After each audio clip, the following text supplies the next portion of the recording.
और मेरे कई सहयोगी इस वक्त पूरे हिंदुस्तान से कोने कोने से हमारे पास महंगाई की रिपोर्ट के साथ लाइव जुड़े हुए हैं। भोपाल से सरस्वती चंद्रा हैं, लखनऊ से विजय मिश्रा, दिल्ली से अरुण धांता लाइव हैं, जयपुर से बसंत पांडे भी हमारे साथ में लाइव हैं।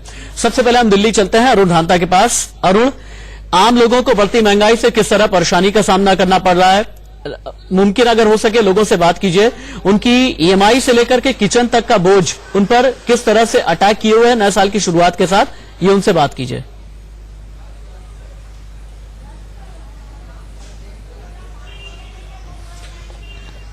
बिल्कुल, जिस तरह से आपने अभी पूरा डेटा जो डिस्क्राइब किया वो जाहिर है कि उसका असर जो है वो लोगों के ऊपर जरूर पड़ रहा है। और सीधा हम लोगों से पूछ लेते हैं कि आखिर किस तरह से जो महंगाई लगातार बढ़ती जा रही है और वो ऐसी चीजें जो बेसिक चीजें हैं जो आपको हाउस होल्ड में जिसकी जरूरत डेली बेसिस पे होती हैं उसके दाम बढ़े हैं। सबसे पहले सर आपसे पूछना चाहूंगा कि पिछले कई सालों में आप कैसे बदलाव देख रहे हैं? महंगाई में कितनी बदली है चीजें? प्याज के दाम देखिए लगातार अभी तक भी नीचे नहीं आए हैं और हर चीज का दाम जो है वो मार्केट में बढ़ रहे हैं। कैसे देखते हैं अभी का जो इस समय का जो माहौल है, दिन पर दिन महंगाई जो है बढ़ती जा रही है। जिस प्रकार से टमाटर, प्याज, फल, सब्जी, मांस दिन पर दिन बढ़ रहा है, सरकार को इसके प्रति उचित कदम उठाना चाहिए और इससे आम जो जनजीवन है, आम व्यक्ति है, वो प्रभावित हो रहा है। सर आपसे भी पूछना चाहूंगा कि किस तरह से एक परिवार के लिए ये सब चीजें मैनेज करनी मुश्किल हो जाती हैं? बच्चे होते हैं, एजुकेशन भी महंगी होती जा रही है, खाने की जो चीजें जो हम बात कर रहे हैं वो आपको ऐसी उसको आप अवॉइड नहीं कर सकते। प्याज आपको डालना ही होता है, टमाटर भी आपको डालना ही होता है, तो कैसे मैनेज होती हैं चीजें? सर मैनेज करना बहुत ही मुश्किल हो गया है। महंगाई इतनी बढ़ा दी गई है, हम अपना खर्चा भी पूरी अच्छे से निकाल नहीं पा रहे हैं। जैसा कि मैं एक गवर्नमेंट एम्प्लॉय हूँ, तो हमें जितना मिलता है उससे हमारा गुजारा करना बहुत ही मुश्किल हो जाता है। हम सरवाइव करना बहुत ही मुश्किल हो गया है आज के दौर में।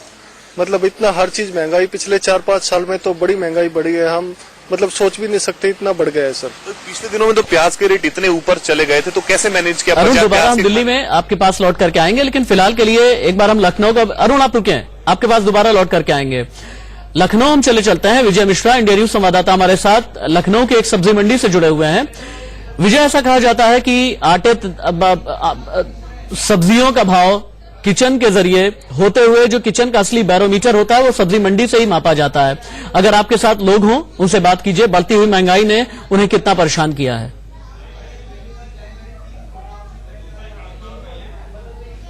जी बिल्कुल सही कहा आपने कि कहीं न कहीं सब्जियां बहुत ज्यादा प्रभावित करती हैं हमारे किचन को। और मैं इस समय गोमती नगर की सब्जी मंडी में हूं, जहां पर एक बार आपको नजारा दिखाना चाहूंगा कि आज नजारा किस तरह का है। अगर मैं प्याज की बात करूं तो प्याज करीब 60 रुपए किलो आज गोमती नगर की सब्जी मंडी में है। वहीं आलू जो है वो 20 रुपए और 25 रुपए किलो बिक रहा है। इसके अलावा यहाँ पर गणेश चतुर्थी के व्रत वगैरह भी लोग रखते हैं, तो ये शकरकंद है जो कि 50 रुपए किलो बिक रही है। करीब मटर जो है वो 50 से 60 रुपए किलो है। और टमाटर की बात करूं तो करीब 40 रुपए किलो है। जाहिर सी बात है कि यहाँ पर बहुत बड़ा फर्क पड़ता है, न सिर्फ कस्टमर्स को बल्कि दुकानदारों को भी, क्योंकि अगर सब्जियां महंगी होती हैं तो सिर्फ ग्राहक ही नहीं खरीदते बल्कि दुकानदार को भी जो सब्जी लाते हैं, काफी सारी सब्जियां जो भी हैं उनकी खराब हो जाती है। मैं देख रहा हूं यहाँ पर सुबह से ही दुकानदार अपनी सब्जियों को सुधारते में लगे हुए हैं। जो उनकी सब्जियां न बिकने की वजह से खराब होती हैं उनको सही करने में ये लोग जुटे हुए हैं, तो नुकसान इनका भी आज हुआ है। लेकिन जाहिर सी बात है कि बढ़ती महंगाई ने काफी कुछ प्रभावित किया है। मैं यहाँ बात करता हूँ जो यहाँ पर कुछ कस्टमर्स हैं और सब्जी विक्रेता हैं। सबसे पहले मैं सब्जी विक्रेता हैं, इनसे मैं बात करता हूँ। मैं देख रहा हूँ सुबह से ही आप सब्जी को सुधारने में लगे हुए हैं। क्या सब्जियों के रेट्स की अगर बात करें तो इस बीच सब्जियों के रेट्स कैसे हैं? मैं चाहूंगा थोड़ा सा आप आगे आ जाए। आज सब्जियों के रेट कैसे? अब थोड़ा बहुत सही आ गया है, फिलहाल पहले से डाउन बढ़ा है। और बिक्री में कितना प्रभाव पड़ा था? बिक्री में बहुत कम हो गया था, आधे पे आ गई थी लगभग। क्या नुकसान होता है जब महंगी होती है सब्जी? आप लोगों का क्या नुकसान होता है? जब महंगी हो जाए तो दुकानदार जो 1 किलो या 250 ग्राम ले जाता है, आधा किलो ले जाता है, ऐसे ले जाते हैं। और ये फिर सब्जियां जो खराब होती हैं ये किसके मत्थे जाता है? ये सब हमें ही लोग जाता है, बाकी कौन जाएगा। कितना प्रभाव पड़ता है? क्योंकि पता चलता है कहीं से आपने कर्ज लेकर के सब्जी की दुकान खोली है, गांव भी पैसे भेजने हैं, तो कैसे मैनेज करते हैं इस महंगाई में? क्योंकि घर पे भी खर्च देना है और ये सारा घाटा भी आपको लगता है, तो कैसे मैनेज करते हैं? अब ये तो होता है जितनी दुकानदारी करते उतना सामान लाते हैं, उतना जितना खराब हो जाता हो फिर क्या हो, कूड़े में जाएगा। बाकी तो कर्ज वगैरह का फिर ईएमआई वगैरह कैसा जाता है? हाँ, मंडी में थोड़ा बहुत कर्जा हो जाता है। कर्जा तो उसको कैसे भरते हैं? अब इसी में से भरते हैं, जब इधर मिलता है उधर देते हैं, फिर यही चलता रहता है। यानी कर्ज का बोझ जो है सर से उतर नहीं पाता। कर नहीं पा रहा है। बिल्कुल, आप देख सकते हैं मैंने उस दुकानदार का दर्द आपको दिखाया जो कि यहाँ पर सब्जियां लेकर के आता है और मंडी से कर्ज पर सब्जी लेकर के आता है, लेकिन जब महंगी सब्जियां यहाँ पर नहीं बिकती हैं तो हालात किस तरह से हो साथ में जयपुर हम चलते हैं। जयपुर से बसंत पांडे इंडिया न्यूज संवाददाता हमारे साथ जुड़े हुए हैं। महंगाई की मार पर जयपुर वाले क्या कह रहे हैं, बसंत ये बताइए, और बढ़ती हुई महंगाई के लिए जयपुर के लोग जिम्मेदार किसे मानते हैं?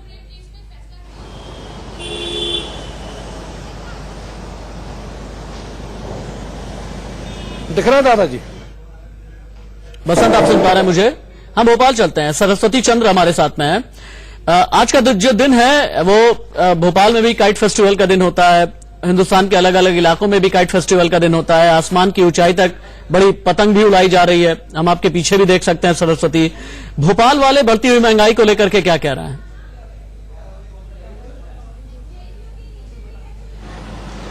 देखिए, बिल्कुल राशिद, भोपाल की बात करें तो यहाँ भी महंगाई का वही असर है। जब लोग यहाँ पर जब हम लोगों से बात की थी तो उनका कहना था कि जब 100 रुपए महंगाई जब कम थी तो 100 रुपए में सब्जी का थैला भर जाया करता, थैला जो है वो भर जाया करता था। लेकिन अब जो हाल ये है, आप खुद ही देख लीजिए, आपका तो काफी लंबा अनुभव है, आपने अलग अलग दौर देखे होंगे। महंगाई इस वक्त कैसी है? बहुत बुरा हाल है महंगाई। बहुत बुरा हाल है साहब, ऐसा तो हमने कभी भी नहीं देखा कि 100 रुपए लेकर के जाओ, कुछ नहीं आता 100 रुपए में। एक प्याज खरीद लो आप तो उसी को समझ लीजिए आपके 100 रुपए में सिर्फ प्याज ही मिलेगी, आपको 1 किलो और कुछ नहीं मिलेगा। एक जमाना ऐसा था कि रुपए की 16 सेर प्याज मिल जाती थी, 10 सेर तो मिलनी चाहिए कम से कम, नहीं तो 100 रुपए की 10 रुपए किलो होनी चाहिए प्याज, पहले भी यही थी।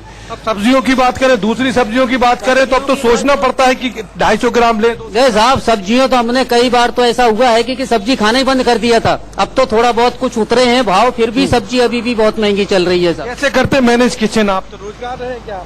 नहीं, मैं तो डेली वाला काम करता हूँ। अब जो भी हो जाता है, सब्जियां इतनी महंगी हैं, रोज का रोज खरीदना मुश्किल है।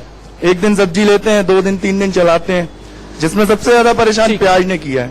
ठीक है, और मैं चाहूंगा कि सरकार इस बात पर ध्यान दे। सरस्वती चंद्र हम सब्जी वालों के पास चलते हैं, कर लेते हैं। बसंत पांडे इंडिया न्यूज संवाददाता हमारे साथ में जुड़े हैं। बसंत, अभी थोड़ी देर पहले आपसे संपर्क नहीं हो पाया था।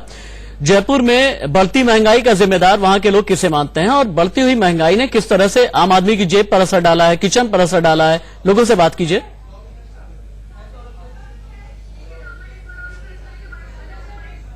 तौर पर लगातार जिस तरह महंगाई बढ़ रही है, चाहे वो आलू प्याज के दाम हो, चाहे पेट्रोल के दाम हो, साथ ही रोजगार की अगर बात हो, लगातार महंगाई जिस तरह बढ़ रही है उसका असर जेब पर साफ तौर पर पड़ रहा है। हालांकि कुछ लोग मेरे साथ हैं, इनसे ही बातचीत करते हैं। क्या लगता है, लगातार महंगाई बढ़ती जा रही है, इसके लिए किसको जिम्मेदार मानते हैं? त्योहार तो बहुत अच्छा है, उल्लास का त्योहार, मगर महंगाई के कारण हम तो बहुत बुरी तरह से प्रभावित हो गए और सीधे सीधे राज्य सरकार जिम्मेदार इसके लिए। तो गवर्नमेंट को कुछ करना चाहिए, लोग उमंग से त्योहार मना पाए। अब सब्जियों के दाम देखिए, आप पेट्रोल के दाम देखिए, बाजार में महंगाई देखिए, पतंगबाजी के देखिए तो उसमें तो मार काट मची हुई है।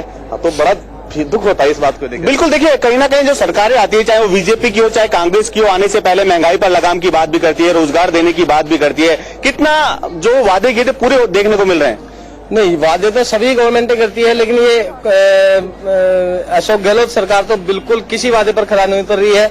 और अब त्योहार का आज दिन है तो हम बड़े आनंद ले रहे हैं, उल्लासित हैं, लेकिन महंगाई इतनी ज्यादा है कि हम बिल्कुल कमर टूटी पड़ी है। हमारी नौकरियां हैं तो लोगों को मिल नहीं रही है। बसंत, जयपुर से आपका बहुत शुक्रिया। भोपाल से सरस्वती चंद्र हमारे साथ थे, आपका भी शुक्रिया। विजय मिश्रा लखनऊ से आपका, और अरुण ढांता दिल्ली से बहुत बहुत शुक्रिया आपका इस तमाम जानकारी के लिए, इस तमाम अपडेट के लिए। यहां पर यह बताना बेहद जरूरी है कि 157 ऐसे देश हैं जो